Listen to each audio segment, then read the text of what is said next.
Hello everyone, આજે આપણે બનાવીશું વ્હાઈટ ઢોકળા જે માર્કેટમાં મળે છે બજાર જેવા જ એ ઘરે આપણે એકદમ સરસ સહેલાઈથી ઇઝીથી સરસ એકદમ ટેસ્ટી બજાર જેવા જ બનીને રેડી થાય છે। તેના માટે મેં અહીંયા 3 કપ ચોખા લીધેલા છે અને 1 કપ મેં અડદની દાળ લીધેલી છે। એને મેં 5 થી 6 પાણીએ સાફ કરીને આ રીતે આપણે એને પલાળી દેવાની છે। 5-6 કલાક પછી તમે જોઈ શકો છો કે મારા સરસ દાળ અને ચોખા સરસ પલળી ગયા છે। હવે આપણે આનું પાણીને કાઢી લઈશું। તેના માટે મેં એક ચાયણીમાં એડ કરી દીધી છે ભાત ઉસાવવાની, એટલે એમાંથી પાણી નીકળી જશે અને આપણા દાળને ચોખા આ રીતે અલગ થઈ જશે પાણીથી। ત્યાર પછી આપણે મેં અહીંયા 3 કપ મેં લીધેલા હતા ચોખા। તમે અહીંયા કોઈ પણ વાટકીનું માપ પણ સેટ કરી શકો છો। તો 3 કપ સામે મેં અહીંયા 2 કપ મોળું દહીં લેવાનું છે, ખાટું નથી લેવાનું, નહીંતર આપણા આ ઢોકળા ખાટા થશે। મોળું દહીં લેવાનું છે 2 કપ અને 1 કપ અહીંયા મેં પાણી લીધેલું છે, તેને મેં મિક્સ કરી લીધેલું છે એક બાઉલમાં। પછી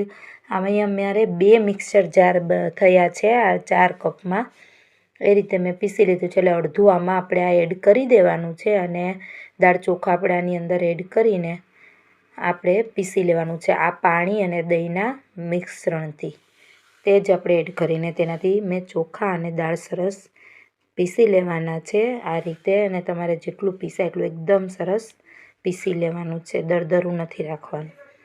અને આ રીતે આપણે એક બાઉલમાં આવી કન્સિસ્ટન્સી રાખવાની છે અને એને આપણે ઢાંકીને રાખી દઈશું 5 થી 6 કલાક માટે। એટલે સરસ તમે જોઈ શકો છો ફર્મેન્ટેશન આવી ગયું છે, એટલે મારે આ એકદમ સરસ ઢોકળા બબલ્સ અંદર દેખાય છે। આપણા એકદમ સરસ સોફ્ટ ઢોકળા બનશે। અહીંયા એની અંદર મેં અહીંયા 2 ચમચી મોટી તેલ એડ કરેલું છે, આદુ મરચાંની 1 ચમચી પેસ્ટ એડ કરેલી છે અને સ્વાદ પ્રમાણે નમક એડ કરીને આપ સરસ મિક્સ કરી દેવાનું છે। આ બેટરમાંથી આપણે મેં અહીંયા 3 ચમચા બેટર અલગ લઈ લીધું છે એક બાઉલમાં અને તેની અંદર મેં ચમચીના 3 ભાગનો ઈનો એડ કરેલો છે, જે માર્કેટમાં મળે છે ફ્રૂટ સોલ્ટ ઈનો આવે છે તે, અને તેની ઉપર સહેજ આપણે 2 ચમચી જેટલું પાણી એડ કરીને આ રીતે આપણે સરસ મિક્સ કરી દેવાનું છે।